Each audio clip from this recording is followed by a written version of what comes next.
আমার বাবা মারা গেছে, আমার ভাই মারা গেছে, বোন মারা গেছে। আসলে এখানে অনেক কিছু আলহামদুলিল্লাহ, আল্লাহর রহমতের মাস রমজান মাস। আসলে মূলত এই মাসে নাকি কবর আযাব গুলা মাফ হয়ে যায়, এটা সবাই বলে, মাই মুরব্বীদের কথা। তো আসলে এই দিনে যাদের মাই মুরব্বী আত্মীয় স্বজন মারা গেছে, তারা মনে করি যে নিজের মা আত্মীয় স্বজনের কবর জিয়ারত করাটা সবই উত্তম, মানে বড় উত্তম।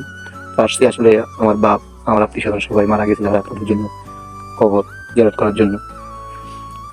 মূলত আসলে আমার আব্বা মারা গেছে, আমার ভাই মারা গেছে, বোন মারা গেছে। তো আসলে এখানে অনেক আত্মীয় স্বজন আমার মূলত মৃত্যুবরণ করেছে, মাটির সাথে মিশে গেছে। তো তাদের জন্য এই রমজান রসুল্লাহ দোয়া করতেছি, কবর জিয়ারত করতেছি।